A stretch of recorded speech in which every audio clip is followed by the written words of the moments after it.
Okay guys, so the showroom floor is open. Tim and I have come in and we're at the MSI booth. It's pretty hectic, but we're going to take you through, try and show you as much product and new stuff as we can. But actually, before we get in, we do have one new thing. So this is really interesting. We saw this the other day. Do you want me to hold it? Yeah, you can hold it. I'll hold it. Well, this is a 12-pin power connector, the new 600-watt power connectors that have been causing a bit of fuss. And it's kind of a simple solution to solve a problem. They've made the pin side of the connector yellow. So when you push this connector into your graphics card, make the yellow disappear and it shouldn't melt. That's the theory, because basically all the connectors that have melted, they've only been pushed about halfway in. And that creates some issues. It basically overheats the connector and eventually will lead it to a melting. I think that's about as far as they've got, is melting the connector, but it damages the input, the cable itself. So yeah, really simple solution, but kind of genius as well. And bright yellow, just clip that in, make sure you can't see the yellow, and you should be good. It gives people a lot of just peace of mind as well. Like, a lot of people think they're going to be plugging the connector in properly, and in a lot of cases people do plug the connector in properly and it's all fine.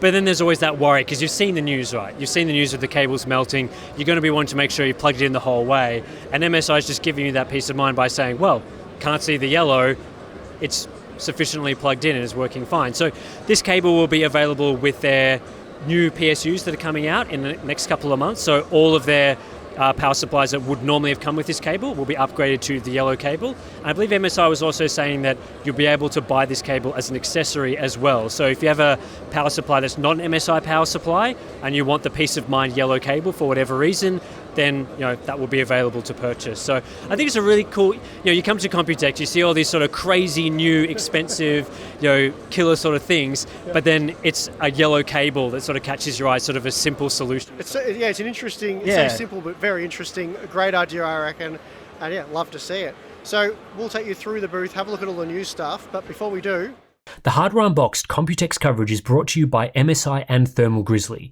Check out MSI's MEG 342C QD-OLED gaming monitor, which brings stunning image quality and ultra-fast 0.1 millisecond rated response times in an immersive ultra-wide format.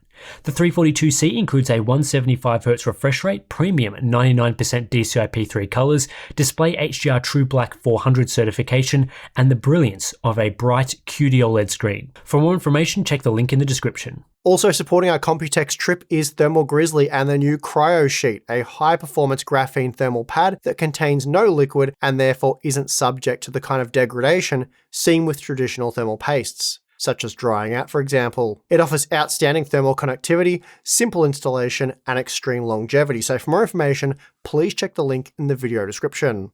So one of the first products we're looking at the MSI booth is their new way they're stacking fins. They're adding some copper in between the aluminium, which they say is good for about 3 to 4 degrees. Really interesting, isn't it, Tim? We'll probably provide some B-roll so you guys can see a close-up of this. But they're saying the fin itself will still be 1 millimeter thick, but wedged between 2 aluminium fins is a piece of copper. And straight away, one of the advantages I see is being able to fold the copper over. So these parts, like this, will make contact with like the VRM components, for example, and that'll help extract that heat faster. So the thermal pad will make contact with the copper rather than the aluminium. That's a better way of going about it. Yeah, it's really interesting technology. MSI says that they're the first to this technology. They've patented it, and as you say, they're sort of seeing those thermal improvements around 3 to 4 degrees compared to their more traditional cooler. So I think MSI said this tech is going to be coming to GPUs relatively soon. It's a more finalized product than some of the other things we'll be looking at. Obviously, it's not ready just yet. Well, this is I'll get Tim to lick this to prove that it's cold. So if you could just lick that, running? Tim. Yeah, it's running. Oh my God, it is actually running. It's very cold. Wow. So, wow, okay. Well, you can start explaining why that one if you want. Okay, so this is a thermoelectric cooler design for GPUs. So the idea here being that you have a really hot, powerful GPU, but you want to run it at, say, 10 degrees Celsius, then you would use a thermoelectric cooler design like this. Now, MSI tells us that this is just a prototype at the moment. It's potentially coming soon. Potentially coming. Maybe they won't do it for practical reasons or something, as we've seen with a lot of these designs in the past. But I guess this is like a next generation sort of cooler. If we're getting 600 watt, 800 watt GPUs, then there has to be a way to extract that heat. And so with thermoelectric coolers, you have a cold side and a hot side that is induced via an electric current. And so you'd have the cold side on the GPU, and then the hot side you'd be putting towards a radiator or something that's either external, like a sort of those AIO card designs with pipes and tubing and stuff, or it's on the other side of the card. So yeah, we can only see a little bit of this right now. Apparently there's a lot more to it that's not being shown as it's a I imagine there's a prototype. radiator down there in the cupboard. There's something down there, but I'm surprised it's actually running. It's very cold. Well, I guess that's why it's here, right? It's a very cool demo. Yeah. I wish I could carry this around Taiwan with me. It'd be very handy. But anyway, so we'll move around. I don't know about you guys, but have you always looked at your car's hubcaps and gone, they look great, but when they're spinning, I can't see them, and then thought the same thing about your fans? Well, apparently MSI has. So they've come up with the always visible floating hubcap for your fans. So I don't know if, I guess this would make it into like case fans and stuff, but for now it's for their high-end all-in-one liquid coolers. And again, we'll be showing you some B-roll of this. But it's kind of weird seeing the center of the fan almost looking like it's hovering while the fan blades are spinning. It's really awesome. Yeah, I think it's cool. It's great for those people that love aesthetics in their GPUs, like just that nice little touch that is going to improve it. And I think MSI said this is mostly for high-end products now, so high-end GPUs like their Supreme line. Supreme. MSI they're telling us it's Supreme. I'm like, no, it's Supreme. I don't think they appreciated that. But yeah, that's cool. You can change the orientation of the center caps and stuff like that. And yeah, it'd be cool to see that on a lot more products. So I think you can make a very interesting looking build with those. So that's very cool. All right, so this is an interesting one, Tim. I'm not sure what to make of this. Yep. They call this Fusion Chill, and it's like an all-in-one liquid cooler, but it's all-in-one on the graphics card. It fits within 3 slots, about 2.5 slots, I believe. And basically it's everything you would get from an all-in-one liquid cooler, but it's on the graphics card. So what do you make of this, Tim? Well, MSI was telling us that, future generation CPUs from a particular brand might be using quite a lot of power, and so people will be wanting to use that with, a large AIO inside their system, which isn't going to leave room for an AIO GPU that also uses quite a lot of power. It's not going to fit into the case. So their idea was, let's put the radiator and everything onto the GPU itself. Now, I would have thought, is this going to be any better than just running a traditional, fan design? I'm not sure, but at least they're sort of thinking about these other ideas and ways to integrate radiators into systems, because I'm sure there has to be some benefit, otherwise you wouldn't be. That's right. It'd be interesting to test, because as generally speaking, the AIO, the benefit is that the radiator can exhaust all the heat from your system straight out, rather than dumping it on the graphics card like traditional air coolers do. And that's really the big benefit of all-in-one liquid cooling and just liquid cooling in general. The radiator pushes all the heat straight out of the case, whereas this is dumping it straight on top of the card. So yeah, it's interesting, isn't it? Not really sure how that works any different than a regular air cooler, but they're pretty excited about it. So we'll just have to wait and test it out and see, what are the benefits and how well does it work. Yeah, it was interesting that they said it was only 3 slots, because that's just a standard GPU size. I was thinking maybe to fit in the fan, the radiator, and the tubing and everything, that it may be like 4 slots, 5 slots, something ridiculous, but they're saying sort of standard GPU sizing. Yeah, which makes sense, I guess, because a lot of the air coolers now, they're they are very big, so they're bigger than most radiators. So yeah, but anyway, that's interesting. Okay, so Tim and I have found an announced but unreleased product. So we have the RTX 4060 here. This is the Ventus 2X Black, and MSI is now blacking the cards out fully. So previously this would have been quite silver. I think there's one behind Tim. We'll show you some B-roll. This is fully blacked out, this card. So very small card, very compact, small aluminium cooler, couple of heat pipes, looks good, neat little graphics card. So that is the RTX, I'll put this back without dropping it, RTX 4060, which we're yet to review, so cool to see that at the show. Keen to get back. It's got an 8-pin connector as well, single 8-pin. They've got a gaming X as well, which is just here. This one's plugged in, so we can't just pick rip it that up. Out, Tim. It's plugged in to show the RGB. So at least 2 models on show here. Interesting, because that card's not coming out till July, but you're at Computex, you see some cool stuff. And now this is quite interesting. MSI has made a compact RTX 4070 Ti. Now, I'm sure you guys are familiar with the 4070 Ti's. They're like as big as the 4080s, but this one is, it's not nearly as tall, and it's much more compact. It's basically just over 2 slots, so I don't know, somewhere in the 2.5 slot range. But yeah, very compact card. We'll show you some B-roll of that. It's got the standard 12-pin power connector. Yeah, very cool to see how much smaller they've been able to make this card, which makes sense because it is very power efficient. And one last little detail here with the new graphics cards is MSI has a white range now. So Gaming X Trios typically they were all black. Now you can get a white model as well. Some sort of silver highlights there. And I know a lot of you guys... Yeah, the black one's just there, so you can sort of compare the two. Here's one I prepared earlier. White fans with the silver across here. Looks really good. And yeah, that's available from the RTX 4080 down for the Gaming X Trio range. So for those of you who want a white GeForce graphics card from MSI, now you can get that.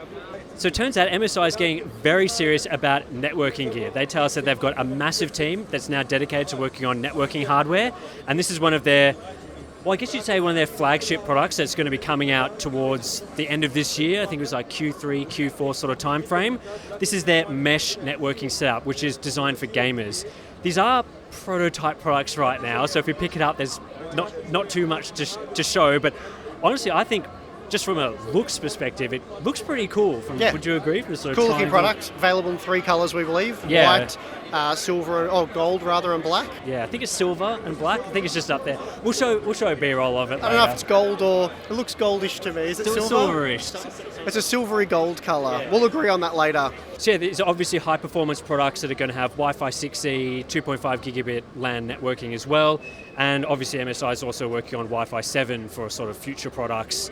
I believe Wi-Fi 7's, is it certified yet? I'm not sure. I'm not a networking expert. It's not something we cover on the channel too much, but honestly, I've seen a lot of mesh networking products that, you know, they look kind of bland and boring, but I feel like something like that would look pretty cool put around your house. So that's what's getting me excited. So yeah, MSI says they'll be available in 2 packs or 3 packs, so it might be something to look out for in the future. So if you're a hardcore gamer that loves routers and RGB lighting, MSI has got the product for you with their new, AXE 6600 Radix Wi-Fi 6E router. I'm actually not sure that's the official name. I think it's the RGB gaming router. I would have thought put RGB in the name. Yeah, there might have not been enough room to fit the full name. But yeah, some nice RGB effects there. Make sure you come in and get some close-ups of this Balin. We want to show that off. Yes, MSI tells us that the RGB does not improve performance. However, I would disagree because your gaming experience is going to be improved when you look at this. You see the RGB, and you're just going to perform better in games. Well, I'm going to get one of these for my place because I'm keen to see how fast it is. And it won't be going under the desk, hidden away where my current router is. This will be on top of my computer case because, frankly, it looks that good. They also have some Wi-Fi 6E USB adapters. I think these things are really handy to have. Just, even if you're using wide networking or you've got something built into your motherboard, sometimes you find that you need to optimize the placement, or you have a laptop or something that you want to upgrade to Wi-Fi 6E, or they're just super handy to have things like that. At least I find, especially for testing environments where we run a lot of things off Wi-Fi and Ethernet. Okay, well, Tim and I have found more exciting products that we don't normally cover in detail on the channel, but I'm sure I'll get to play with these in some builds we'll do, maybe some live stream builds. And they are the new Spatium SSDs, the PCI Express 5.0 versions. And they're kind of tall. Have you noticed this, Tim? I wouldn't say they're massive because obviously an SSD is still small, but certainly some of the largest cooling I've ever seen for a storage product. By that standard, I'd say they're quite massive. Yeah, this is oriented to face this way, but that's, the drive is facing this way. So you can basically get a tower-style cooler on your SSD now. So that's kind of cool. My first concern when I saw this was just how durable, how much sort of pressure would be placed on the M.2 slot. If you were to say, hit this quite hard with your graphics card by accident, MSI don't necessarily have to protect against clumsy PC builders, but if this was below your graphics card, maybe your 4080 fell out of the slot or something, that could be a bit dicey, but they reckon it's quite durable, so should be fine. But yeah, obviously be careful when you're putting these in your M.2 slots. This one here has 3 heat pipes that go up through a fin array, and this one's just passively cooled. Well, it's passively cooled. Depends on your case cooling, how much flow through you're getting with that and stuff. And then there's the air-cooled version. So small fan on the back that you can't see right now, and this will perform better sustained read-write performance. I think it's operating around the 40-44 degree range. Yeah, so we've got the active cooled version, runs about 45 degrees to 44 degrees under full load, which is 10 degrees cooler than the non-active cooled version, which is then 20 degrees cooler than the more entry level. Don't know how entry level you can call a PCI 5.0 drive, but that has lower performance than some of the high performance models. So MSI tells us that it runs pretty quiet, so even though it does have active cooling, you're not going to be blasting your ears out from a small fan, which can sometimes be a problem. Obviously performance, with these drives, they're meant for the highest level of performance for workloads like workstation workloads and those sorts of things. And realistically, you want that performance all the time, which is why we're seeing these sorts of levels of cooling applied to PCI 5.0. It's just what needs to happen. Okay, so what we have here is the new MSI GM51 lightweight mouse, and this kind of looks like what would happen if Spider-Man attacked a mouse, I think. It's just broken apart. Looks very cool, but it's very light. Has RGB lighting again, so that's good.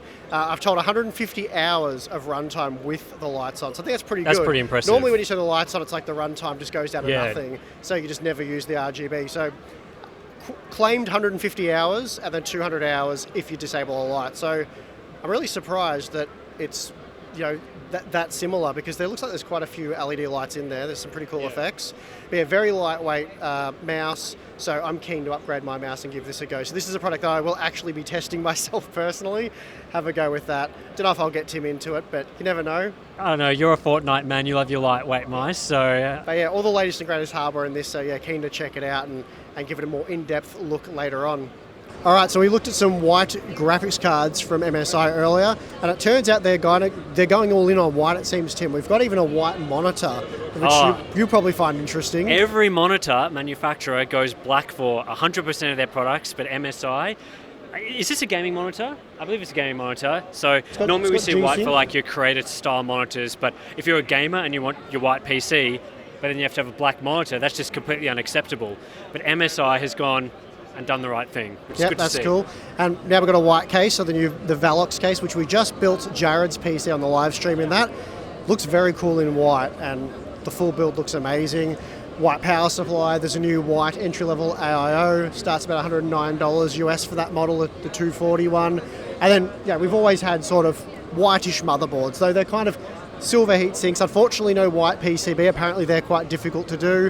Various quality control issues, design issues. It makes it quite difficult to have a white PCB, which is really disappointing because they look amazing. But still, I think that system there looked really cool. So it does. It was awesome. And obviously some white peripherals as well. So if you want a full white build, MSI has you covered now. Okay, so this is quite interesting and not something I was necessarily expecting to see at this year's Computex show. New Z790 motherboards. Sort of thought the boards we had already filled out the lineup and there wasn't much need for more LJ 1700 boards. But it seems like we're getting a refresh. 14th gen will be a refresh on this platform. We obviously don't have details about that from Intel, but we do have all these new Z790 motherboards. So we've got the Edge Max Wi-Fi, the Carbon Max Wi-Fi. Apparently these refresh CPUs could be quite power hungry. Not sure what that's going to look like compared to what we already have, but more power going through that LJ 1700 socket.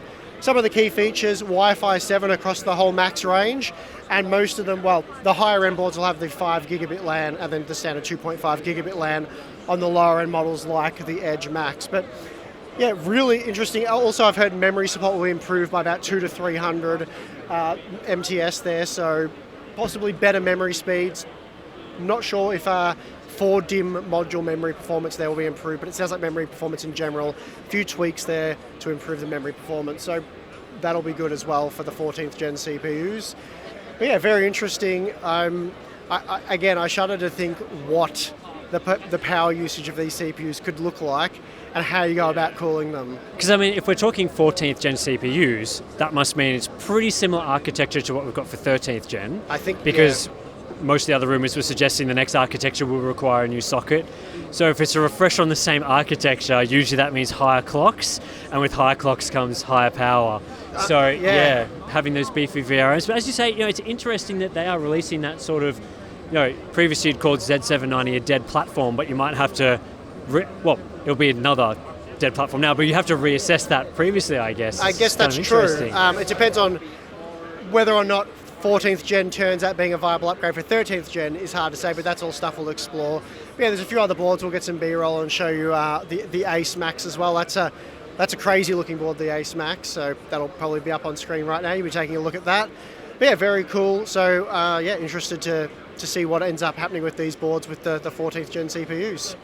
All right, guys, we have something very cool here.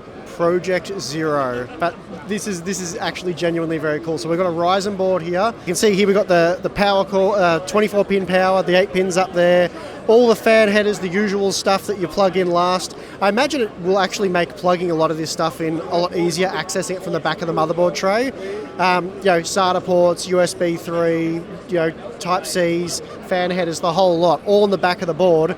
And then you can see the build here that they've got. It's very clean. It's a bit of a shame that you don't need to have all your nice, you know, sleeved cables and stuff, but I think not having them, it does look very awesome. And then, of course, there's this case, which I think Tim likes. The case, yeah, it's pretty awesome. I think our video editor, Balin, earlier described it as sort of like an aquarium-style design, where you spin around to the front and there's no fans or anything. It's just a beautiful, open, white design. And then you flick it around to the back, and that's where you get your input for the fan intake. And an MSI employee told us the price for this product, and we're not allowed to repeat it on camera, but it was pretty shocking. It should be very affordable. Very, very impressive price. So this whole system seems, I mean, Project Zero is designed to be sort of I don't know, it's sort of like a concept design, but it's also coming to the market. Sort of they're trying to bring this to, you know, get adoption, get early adopters involved and interested in it, and it really allows you to build this sort of sleek, clean design, which a lot of PC builders are interested in. Basically, all future MSI case designs will support the rear-facing motherboard connectors, awesome. so that's very cool. And hopefully we see a lot more motherboards like that from MSI. I know it's sort of, you get locked in that ecosystem, but you can just make such unique, cool-looking builds with it, so I really like it. All right, so that was the MSI booth. A lot of exciting stuff in there. Obviously the white PCs, very cool. A lot of you guys are going to love that. New motherboards, a hint of 14th gen being on that platform, LJ700, some sort of refresh maybe. Don't know, obviously MSI didn't tell us anything, but we're reading between the lines. Max new boards, Z790 motherboards. You wouldn't expect that late in the product cycle, so there's definitely something going on there. Yeah, for sure. We looked at some monitors, which we'll be covering on Monitors Unboxed. Go check out Monitors Unboxed for that in a moment. Tim taught me lots about monitors, so that was it. That was fun. I really like the case, the case that looked like sort of that aquarium with the connectors on the backside. That was awesome. Project Zero motherboard with the back very connectors. Cool. That was really cool. Definitely going to be doing a build with that, I reckon. There's no way we don't do a build with that. No on the way. channel. No, Balin's going to be loving that for some of the B-roll shots on that, I think. We've just built Balin a computer, but I feel like he wants a new one already. Yeah, so new computer after 2 months. Yep. That sounds like the plan there. And obviously we saw some graphics card coolers as well, some interesting things going in there. A lot of cool stuff. So awesome. Yeah, really enjoyed a look at the MSI stuff, and thanks to MSI for helping bring us to Computex and bring Balin, who's behind the camera doing all the hard work, while Tim and I get to look at the new products and have a good time. But anyway, thanks for watching, guys, and we'll bring you plenty more coverage of the show. Thank you.